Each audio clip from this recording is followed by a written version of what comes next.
दोस्तों इस वीडियो में हम बहुत ही इम्पोर्टेंट अपडेट आपके साथ शेयर कर रहे हैं।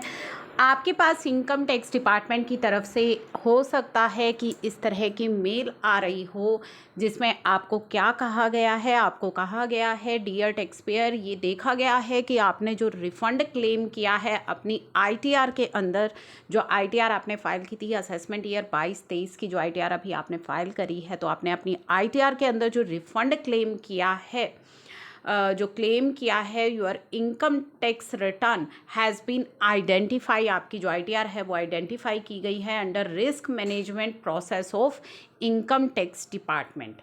तो इन दिस कंटेक्स्ट जो आपकी कंफर्मेशन है, आपकी कंफर्मेशन उन्हें चाहिए। क्यों चाहिए?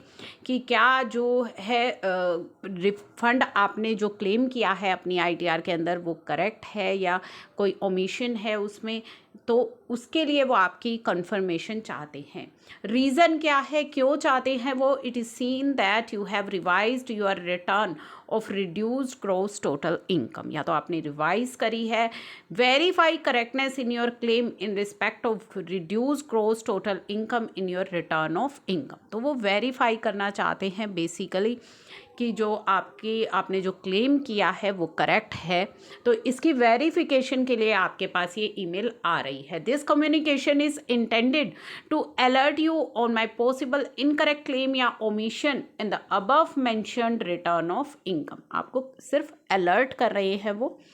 Relevant information in respect of your financial transaction is available in your AIS। जैसा कि आप सभी को मालूम है कि आपको AIS जो आपको की सुविधा आपको दी गई है, उसमें आपकी पूरी जो इन्फॉर्मेशन है वो आपको मिल जाएगी। एनुअल इन्फॉर्मेशन स्टेटमेंट जो है आपकी, वो आपके लिए काफ़ी रेलिवेंट है। और आप सभी को हमने ये भी सजेस्ट किया था कि जब भी आप अपनी ITR की फाइलिंग करें तो अपनी AIS को ज़रूर चेक कर लें, वहाँ से मैच कर लें कि कोई इनकम तो आप दिखाना नहीं भूल गए हैं या फिर कहीं कोई गलती तो आपसे नहीं हो रही है। तो उसके लिए पहले ही आपको ये अलर्ट किया गया था। तो आप लॉगिन करके उसे चेक कीजिए और वहाँ पे आपको अपना जो रिस्पॉन्स है वो सबमिट करना है। टू सबमिट द रिस्पॉन्स आपको लॉगिन कर लेना है, पेंडिंग एक्शन में जाना है और वहाँ पे आपको जो भी आपका ऑप्शन है वो सेलेक्ट करना है कि जो मैंने क्लेम किया है अपनी ITR के अंदर वो करेक्ट है। अगर करेक्ट नहीं है तो आप ऑप्शन सेलेक्ट कीजिए कि मैं अपनी ITR को दोबारा से रिवाइज करना चाहता हूँ। तो ये जो है आपको रिस्पॉन्स देना है with in 15 days of receipt of this email.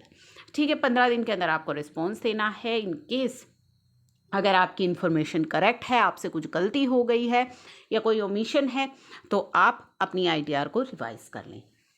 नई डेट्स क्या है ITR रिवाइज करने की? जी हाँ, ITR रिवाइज करने की या बिलेटेड ITR फाइल करने की जो डेट्स हैं उनमें कुछ चेंज किया गया है। हालांकि ये चेंज आपके लिए लास्ट ईयर भी एप्लीकेबल था, लेकिन उस समय इन डेट्स को एक्सटेंड कर दिया गया था। तो ये डेट थी 31 मार्च। तो इस बार भी ये कन्फ्यूज़न है कि हम अपनी बिलेटेड ITR या रिवाइज्ड ITR फाइल कर सकते हैं 31 मार्च 2023 तक, लेकिन दोस्तों ऐसा नहीं है।